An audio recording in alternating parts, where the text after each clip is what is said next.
আল্লাহু আকবার।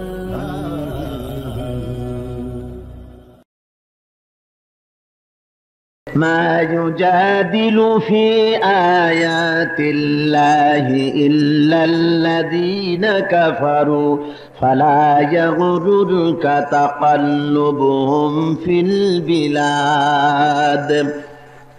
আল্লাহর আয়াতে ঝগড়া করে কেবলমাত্র তারা যারা কাফির, যারা মহাসত্যকে অস্বীকার করেছে, তারাই আল্লাহর আয়াতকে অস্বীকার করে।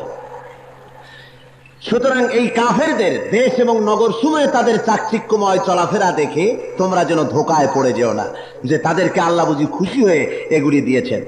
ঝগড়া করা অর্থাৎ বিতর্ক করা, কথার মারপ্যাচ দিয়ে উল্টাপাল্টা প্রশ্ন করা, মূল কথাকে আপনার বাইপাস করে অন্য কথাকে প্রতিষ্ঠিত করার জন্য প্রচেষ্টা চালানো, এগুলি করে কেবলমাত্র যারা কাফের। তারা কারা করে বলুন? আল্লাহর আয়াতে ঝগড়া করে, খোদার কোরআন নিয়ে জটিল প্রশ্নের অবতারণা করে ঝগড়া করে তারা, যারা নাকি কাফের। আর কাফেরদের চাকচিক্য দেখে মনে করো না যে আমি তাদের ভালোবেসে ওগুলি বুঝি দিছি, না, ভালোবাসা দেই নেই, ওগুলি তাদের জন্য আযাব, ওগুলি তাদের জন্য কি? আল্লাহ রাব্বুল আলামিন বলেন, লা ইয়াগুররান্নাকা তাকাল্লুবুল লাযীনা কাফারু ফিল বিলাদ। নগর সময়ে শহরের ভিতরে বড় বড় বালাখানা, ইমারত ইত্যাদি দেখে তুমি যেন ধোকায় পড়ো না যে কাফের এদেরকে ভালোবেসে বুঝি আমি ওগুলো দিছি, বরং এগুলি তাদের জন্য আযাবের মতো। ওই বিরাট বিরাট বালাখানার মালিকগুলি বাইরের থেকে বোঝা যায় না যে কি শান্তি নাকি কষ্ট আছে, বুঝতে পারো না, মনে করো বুঝি খুব বুঝি ভালো আছে, বরং ওই বিল্ডিং গুলি তাদের কাছে আযাবের মতো হয়ে গেছে, ব্যবসা বাণিজ্য আযাবের মতো হয়ে গেছে। বিরাট বিরাট বিল্ডিং, বাড়ি গাড়ির অভাব নাই, স্ত্রী পুত্রের অভাব নাই, টাকার অভাব নাই, স্বাস্থ্যের অভাব নাই, কিন্তু আযাবের এক শেষ, ভালোবাসা দেই নেই। এগুলি তাদের জন্য শাস্তি স্বরূপ। কিরকম? ঘুম আসে না, অমুক ব্যবসায় কত টাকা, তমুক ব্যবসায় কত টাকা, টাকার হিসাব করতে করতে একদিকে ঘুম আসে না, আবার অমুক জায়গায় মাল কিনতে পাঠাইছি সেটা ঠিক মতো আসলো কিনা এই চিন্তায় ঘুম আসে না, টেনশন হয়ে যায়, ব্লাড প্রেশার বেড়ে যায়, ডায়াবেটিস হয়ে গেল জন্মের মতো, বুঝলে? শান্তি নাই। এত টাকা পয়সা, প্রত্যেক দিন যদি বিরিয়ানি খায়, জন্মের খাওয়া, তারপরেও ফুরাবে না, ঠিক কিনা? এরপরে আল্লাহ কয় শান্তি নাই, ওষুধ দিছি জন্মের দেওয়া, তার রুজি গেছে ডাক্তারের হাতে, রিজিক গেছে কার হাতে? ডাক্তারের হাতে চলে গেছে। ডাক্তার বলে দিছে ভালো ভালো জিনিস খাইতে পারবা না, পাঙ্গাসের পেটি, রুই মাছের পেটি, এগুলো খাওয়া যাবে না, তৈযুক্ত চর্বিযুক্ত খানা খাওয়া যাবে না, পোলাও কোরমা বিরিয়ানি খেতে পারবে না। কি খাবা? ওই যে আমি বলে থাকি, খাবা সকাল বেলায় মুরগির ডিমের পুষ, আর দুপুরে খাবা ফ্রুট জুস, রাত্রে খাবা এক স্লাইস টুস।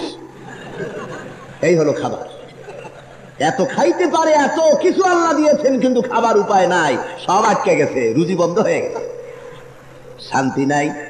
এরপরে দেখা গেল খাবারের ভিতরে শান্তি নাই, দিদি কথা শোনে না বউতে, স্বামীর সামনে মাথার ঘোমটা ফালায় দিয়া, কাপড় ফালায় দিয়া, ঠোঁট রাঙিয়ে ভ্যানিটি ব্যাগ হাতে নিয়ে স্বামীর সামনে দিয়া অন্য পুরুষের সাথে চলে গেল। বউ দিয়া শান্তি নাই, মেয়ে দিয়ে শান্তি নাই, ছেলে দিয়ে শান্তি নাই, রাতের বেলা ঘুমও নাই, সারা রাত সিডেক্সিন খায়, মুট মুট করে খায়, ভ্যালিয়াম খায়, মগাডন খায়, সেদিন খায়, কত যে ঘুমের বড়ি খায়, তারপরেও ঘুম নাই। সুতরাং ওদের চাকচিক্য দেখে মনে করো না যে খুব শান্তিতে আছে, না, শান্তি নাই, অশান্তির গজব, বিরাট আযাবের ভিতরে আছে। আল্লাহ বলেন এদের এই চাকচিক্য দেখে তোমরা যেন ধোকায় পড়ে যেও না। কাল্লাবাত ক্বাবলাহুম কওম নূহিন ওয়াল আহজাবু মিন বা'দিহিম। এইভাবে করে নূহের কওম, হযরত নূহ আলাইহিস সালামের লোকেরা, তারাও বিরোধিতা করেছিল, তারাও আল্লাহর আয়াতকে অমান্য করেছিল। এবং তারপরে ওয়াল আহজাবু মিন বা'দিহিম, এরপরে অধিক জনসমাজ এভাবে করে আল্লাহর আইনের সঙ্গে বিরোধিতা করেছে। নূহ আলাইহিস সালামের কওমও করেছে, আর অধিক জনসমাজ, বহুত জাতি এভাবে আল্লাহর আইনের সঙ্গে বিরোধিতা করেছে। আর কি করেছে? وهمت كل أمة برسولهم ليأخذوه وجادلوا بالباطل ليدحضوا بالحق فأخذتهم فكيف كان عقاب وهمت كل أمة برسولهم আর প্রত্যেক জাতি তাদের রাসূলের সঙ্গে রাসূলের উপরে হামলা চালিয়েছে। প্রত্যেক জাতি রাসূলের উপরে কি করেছে? প্রত্যেক জাতি আল্লাহ বলছেন তাদের রাসূলের উপরে হামলা চালিয়েছে। শুধু তাই নয়, এরপরে একদিকে হামলা চালিয়েছে, আর একদিকে তারা বাতিলের সমস্ত হাতিয়ার ব্যবহার করেছে সত্য দ্বীনকে নিচে চেপে দেওয়ার জন্য। ফাখাযাতহুম, এরপরে আমি তাদেরকে পাকড়াও করেছি। ফাকাইফা কানা ইকাব, এরপরে দেখতে পেলে আল্লাহর শাস্তি কত কঠোর ছিল। এ হলো আয়াতের অর্থ। লক্ষ্য করুন, আল্লাহ বলছেন ওয়াহাম্মাত কুল্লু উম্মাতিন বিরাসূলিহিম, প্রত্যেক জাতি তাদের রাসূলের উপরে অত্যাচার করেছে, হামলা চালিয়েছে। আল্লাহ এ ব্যাপারে কোরআন শরীফে আফসোসও করেছেন সূরা ইয়াসিনের মধ্যে। আল্লাহ রাব্বুল আলামিন বলেন ইয়া হাসরাতান আলাল ইবাদ মা ইয়াতিহিম মির রাসূলিন ইল্লা কানু বিহি ইস্তাহজিউন। বান্দার উপরে আফসোস, এমন একজন রাসূল দুনিয়ার বুকে পাঠাই নাই যার সঙ্গে কাফের বেঈমানেরা ঠাট্টা করে নাই, বিদ্রুপ করে নাই, পাগল বলে নাই, দেশ থেকে তাড়ায় দেয় নাই। এমন একজন নবীও আমি জমিনে পাঠাই নাই। যারে পাঠালাম তার সাথে ওরা এই জাতীয় ব্যবহার করেছে, জুলুম করেছে, হামলা চালিয়েছে। স্বয়ং আল্লাহ নবীর উপরেও করেছে, করে নাই? দুনিয়ার সব নবীদের উপরে করেছে। পর্যায়ক্রমের সময় এলে আমি সে কথা বলবো। আমাদের নবী, বিশ্ব নবী জনাবে মুহাম্মদ রাসূলুল্লাহ সাল্লাল্লাহু আলাইহি ওয়াসাল্লামের উপরে ওরা হামলা করেছে, মারধর করেছে, অত্যাচার করেছে। রাসূলের উপরে হামলা করেছে, রাসূলের গা থেকে রক্ত ঝরিয়েছে। যিনি না এলে তামাম দুনিয়ার ভিতরে আল্লাহ দুনিয়াও সৃষ্টি করতেন না, এমন এক মহান পয়গম্বরের উপরে আঘাত করেছে। কারা করলো? আল্লাহ বলেন এই জমিনে তারাই করেছে যারা নাকি আমার দিন বরদাস্ত করতে পারে না। তাদের শ্রেণী হলো তিনটা। কয় শ্রেণী? আল্লাহ নবীদের সঙ্গে বিরোধিতা করেছে কয় শ্রেণীর মানুষ বলুন? জোরে বলেন না, মুখস্থ করেন। তিন শ্রেণীর মানুষ বিরোধিতা করেছে। এই তিন শ্রেণীর লোকেরা শুধু নবীদের সঙ্গে বিরোধিতা করেনি, বরং আজ পর্যন্ত করতেছে দ্বীনের আন্দোলনের সাথে, আর ভবিষ্যতেও কিয়ামত পর্যন্ত তারা করতে থাকবে। ওই তিনটা শ্রেণী কারা ভালো করে চিনে রাখেন। প্রথম শ্রেণী নবীদের উপর হামলা করেছে যারা, তারা হলো রাষ্ট্র শাসক, ক্ষমতাসীন। দুই নম্বরে করেছে যারা নাকি পুঁজিপতি, ধনাঢ্য ব্যক্তি। তিন নম্বরে করেছে ধর্মের নামের এক শ্রেণীর ব্যবসায়ীর দল। কয়টা দল? মুখস্থ রাখেন, কাগজ কলম থাকলে লিখে নিয়ে যান, আর না হয় মুখস্থ করে যান। ইসলামের সবচাইতে শ্রেষ্ঠতম শত্রু, দুশ্মন এই তিনটি। চিরকাল বিরোধিতা করেছে, করছে, ভবিষ্যতেও করবে। প্রথম শ্রেণী হলো রাষ্ট্র শাসক, দুই নম্বরে পুঁজিপতি, ধনাঢ্য ব্যক্তি, তিন নম্বরে ধর্মের নামের ব্যবসায়ী দল। ভাইরা আমার, রাষ্ট্র শক্তি বিরোধিতা কেন করল? তারা দেখতে পেল নবীরা বলতেছেন কোন ইলাহ নাই, আইনদাতা, বিধানদাতা কেউ নেই আল্লাহ ছাড়া। এই কথা যদি কার্যকরী হয়ে যায় তাহলে আমাদের আইন চলবে না। জনগণের মাথার পরে লবণ রেখে বড়ই খাওয়া আর চলবে না, জনগণের মাথায় কাঁঠাল রেখে কোয়াগুলি খাওয়ার চলবে না। সুতরাং নবীর আন্দোলন বন্ধ করে দাও। নবীরা বলেছেন জমিন আল্লাহর। জমিন কার? বিশ্বাস হয়? জনগণ জমিন কার? আল্লাহ রাব্বুল আলামিন বলেন ইনিল হুকমু ইল্লা লিল্লাহ আলা লাহুল খালকু ওয়াল আমর। জমিন যার, সৃষ্টি যার, আইন চলবে সেই আল্লাহ রাব্বুল আলামিনের। সুতরাং নবীদের কথা ছিল জমিন আল্লাহর, মানুষ আল্লাহর, আইন চলবে আল্লাহ। আর ওই বেঈমানেরা তারা দেখলো আমরা যদি এই কথা যদি নবীরা কার্যকরী করে ফেলে তাহলে আমাদের দেওয়া আইন কানুন তো আর চলবে না। এই দেখেন না বর্তমান রাষ্ট্র শাসক যারা আছে, এই ধরুন আমাদের বর্তমান বাংলাদেশের প্রেসিডেন্ট সাহেব জুমার দিন মসজিদে মসজিদে যায় না? কথা কন না কেন, ভয় করে নাকি? মসজিদে মসজিদে যান আর ইসলামের কত গুণকীর্তন করেন, মনে হয় যেন আমাদের চাইতে ভালো ওয়াজ জানে। মসজিদে মসজিদে যান, বক্তৃতা করেন, কিন্তু ইসলাম এতই বোঝেন, এতই বক্তৃতা করেন, কিন্তু ইসলামের আইন তো চালু করছেন না। করতেছেন না। কারণ কি জানেন?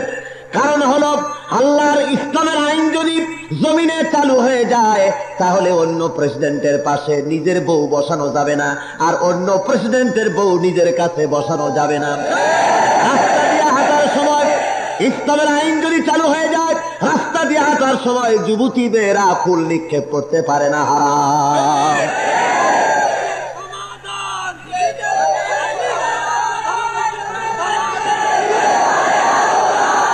রাষ্ট্রপ্রধান রাস্তা দিয়ে চলছেন, দুই পাশ থেকে যুবতী সুন্দরী উর্বশী তরুণী তরুণী মেয়েরা বাছাই করা শহরের মেয়েগুলি দাঁড় করানো হয় ফুলের পাপড়ি ছিটাবার জন্য। মিয়া প্রেসিডেন্ট সাহেব যতই নিজের নামে আলহজ লাগান, ওগুলি ফুলের পাপড়ি নয়, এগুলি জাহান্নামের আগুন।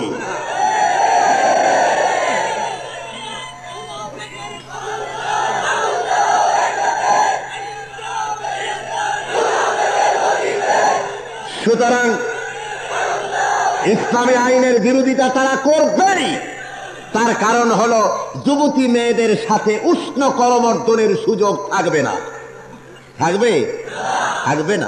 সুদ ভিত্তিক অর্থনীতি থাকবে না, মদ জুয়া থাকবে না। সুতরাং নেতৃবৃন্দের প্রচন্ড অসুবিধা। মদই যদি না থাকে, জুয়াই যদি না থাকে, পরের বউ নিয়ে মেয়ে নিয়ে যদি ঘোরাফেরা করা না যায়, এক জায়গায় বসায় না যায়, পরের মেয়ের ফুলের বৃষ্টি বর্ষণ, ফুলের মালা গলায় যদি না যাওয়া যায়, এই ধরনের নিরামিষ আজিমপুরের গোরস্থান মার্কা রাষ্ট্র থেকে লাভ থাকে এই চিন্তা।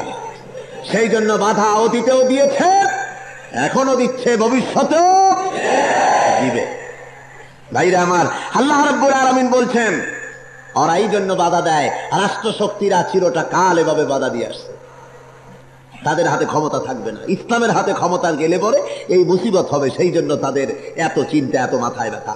সেই জন্য ইসলামী আন্দোলনের লিডারদেরকে হত্যা করার প্রচেষ্টা, তাদেরকে দুনিয়া থেকে মিটায় দেওয়ার প্রচেষ্টা, হাজার রকমের ষড়যন্ত্র চলতে থাকে, যে কথা আমি এই কোরআন শরীফের আলোচনার সূচনাই বলেছি। ভাইরা আমার, 2 নম্বরে বাধা দিল পুঁজিপতিরা। কারা? পুঁজিপতি ধনাঢ্য ব্যক্তিরা। কারণ হলো সমাজকে শোষণ করবার জন্য পুঁজিপতিরা বিরাট বিরাট পথ তৈরি করে রাখে। পুঁজিপতিদের পুঁজিবাদী অর্থনীতির সিস্টেমটাই হলো এইরকম, জনগণ যেন টিলার উপরে বাস করে, আর ধনাঢ্য ব্যক্তিরা একটু নিচু জমিতে বাস করে। নিচু জমিনে একটা পুকুরের মতো আছে করা, আর ওই টিলার উপরে নালা খালা ড্রেন পাতা আছে।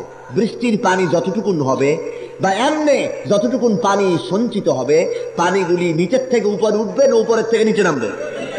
সব উপরের থেকে নিচে নামবে। তার মানে হলো গরিবদের অর্থ, রক্ত, তাদের কলজা, তাদের গোশত সব পুড়ায়া কাছায়া নদী নালা ড্রেন থেকে প্রবাহিত হয়ে ধনীদের তৈরি করা শোষণের হাতিয়ারের ভিতরে সব জমা হয়ে যায়।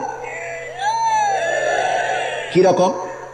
তার প্রমাণ বর্তমান সুদভিত্তিক ব্যাংকিং সিস্টেম। এই ব্যাংকগুলি পুঁজিবাদী শোষণের হাতিয়ার। বর্তমান ব্যাংকিং সিস্টেম সুদওয়ালা ব্যাংকিং সিস্টেম। সিনেমা হল, এটাও পুঁজিবাদী শোষণের ঘৃণ্যতম হাতিয়ার। গরিবদেরকে শোষণ করে। গরিব সারাদিন ঠেলা চালাইছে, রিক্সা চালাইছে, 20 টাকা 30 টাকা ইনকাম করেছে, পকেটে নিয়ে বাড়ি যাবে। যাওয়ার সময় দেখে সিনেমা হলের সামনে বিরাট ছবি, একটা সুদর্শন যুবক পুরুষ একটি সুন্দরী যুবতীকে বাহুবেষ্টনীতে আবদ্ধ করে রেখেছে। নিচে লেখা আছে জনমের মতো প্রেম, সাংঘাতিক জ্বালা যন্ত্রণা। এই নাম দেখে মনে করে বাবারে, বাইরে যদি এত জ্বালা যন্ত্রণা, ভিতরে না জানি কত কুমন্ত্রণা। সুতরাং দেখা লাগবেই, বাড়ি বউ আজ দেখায় থাকুক। চিন্তা করে টিকিট করে ভিতরে ঢুকে গেল। সারাদিনের রক্তপার্জিত পয়সা শোষণ করে নিল এই পুঁজিবাদী, ঘৃণ্যতম পুঁজিবাদী ব্যক্তি। এই পয়সা লুটে নিয়ে গেল সিনেমার মাধ্যমে। বলেন ঠিক কিনা? এ ধরনের হাজারো প্রমাণ আছে। ইসলাম যদি কায়েম হয়ে যায়, সিনেমাগুলি রাষ্ট্রায়ত্ত করা হবে, এই সিনেমা ইসলামী গভর্নমেন্ট চালাবে, সিনেমা জনগণের হাতে থাকবে না, শোষণ করার কোনো পথ থাকবে না। আবার মনে করেন না, কাইলে আবার করেন না যে সাইদি সাহেব বলে দিচ্ছে ইসলামী গভর্নমেন্ট আসলে সিনেমা চলবে, গভর্নমেন্ট চলবে। ভাইরে আমার, সিনেমা ঠিকই থাকবে, এর একটা সিনেমা হল নষ্ট হবে না, রেডিও স্টেশন নষ্ট হবে না, টেলিভিশন নষ্ট হবে না, সব ঠিক থাকবে। এগুলি সব ভালো জিনিস, কথা বুঝতে পেরেছেন? সব কি তাই বলে আবার যাওয়ার সময় দেখে দেন, সব ভালো জিনিস। ছুরি ভালো না খারাপ? ভালো না, খারাপ কেন? ছুরি ভালো। ছুরি না হলে আপনি আম কাটবেন কেমনে, তরি তরকারি কাটবেন কেমনে? ছুরি তো ভালো জিনিস, ছুরি ভালো। ডাক্তারের হাতে যদি পড়ে অপারেশন করে রুগীকে রোগ মুক্ত করবে, যন্ত্রণা মুক্ত করবে, ঠিক কিনা? কিন্তু এই ছুরি যদি ডাকাতের হাতে পড়ে তাহলে অপারেশন হবে কোন জায়গায়? গলার উপরে অপারেশন। ছুরি ঠিকই ভালো, কিন্তু ব্যবহারের পদ্ধতির ব্যতিক্রমে তার এ ধরনের দু রকমের অ্যাকশন হয়। এই ছুরি যদি, এই সিনেমা, এই রেডিও, এই টেলিভিশন সব ভালো, চিন্তাধারা সেই সরকার, চিন্তাধারা সেই খারাপ, সেই সরকার খারাপ, সেই জনগণ খারাপ, সেই পুঁজিপতি যারা নাকি এটাকে, সেই পরিচালক যারা নাকি এই সিনেমা, রেডিও আর টেলিভিশনকে জাতির চরিত্র হননের কাজে ব্যয় করতেছে। এ দিয়ে জাতির চরিত্র গঠন করা যায়। এই সিনেমা দিয়ে, রেডিও দিয়ে, টেলিভিশন দিয়ে জাতির চরিত্র কি করা যায়? গঠন করা যায়। বিভিন্ন বেদাতি ওরসগুলি টেলিভিশনের পর্দায় দেখানো যায়। 200-500 লোক হইতে তা দেখানো যায়। গরুর মিছিল হচ্ছে তা টেলিভিশনে দেখানো যায়। বাসের মিছিল হচ্ছে তা দেখানো যায়। কিন্তু কোরআন শরীফের লক্ষ জনতার ভিড় বাংলাদেশের টেলিভিশনের চোখে ধরা পড়ে না, ঠিক কিনা?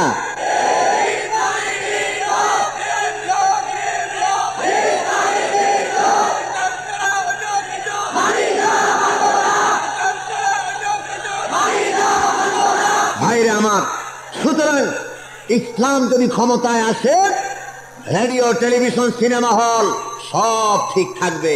আমরা শুধু এগুলারে গোসল করাবো, এগুলারে উজু করাবো, এগুলারে তওবা পড়াইয়া খাঁটি মুসলমান বানাইয়া তারপরে চালাবো। আল্লাহ যেন কবুল করেন, ধরে বলেন আমিন। এ দিয়া জাতির চরিত্র নষ্ট হবে না, বরং জাতীয় চরিত্র ডেভেলপ করবে, ধরে কোন আলহামদুলিল্লাহ। ভাইরা আমার, পুঁজিপতিরা বাধা দিল, এটা কয় নম্বর? মাশাআল্লাহ। এইরকম মুখস্থ যদি রাখেন আপনারা, তাহলে আমার ওয়াজ করতে ভালো লাগবে। আমি বুঝতেছি আমার শ্রোতারা অত্যন্ত সেন্সিটিভ, খুবই যোগ্যতা সম্পন্ন। 1 নম্বরে হলো রাষ্ট্রশক্তি, 2 নম্বরে পুঁজিপতি ইসলামকে বাধা দেয়, 3 নম্বরে হলো ধর্মের নামের ব্যবসায়ী। 3 নম্বরে কারা? ধর্মের নামের ব্যবসায়ী দল। ইন্না কাসীরাম মিনাল আহবারি ওয়ার রুহবান লিয়াকুলুনা আমওয়ালান নাস বিল বাতিল ওয়া ইয়াসুদ্দুনা আন সাবিলিল্লাহ। 3 নম্বরে হলো ধর্মের নামের সেই সব পীর দরবেশ, সেই সব পীর বুজুর্গ যারা নাকি মানুষের টাকা অবৈধ পন্থায়, বাতিল পন্থায় গ্রহণ করে আর ইসলামী আন্দোলনের পথে বাধার সৃষ্টি করে।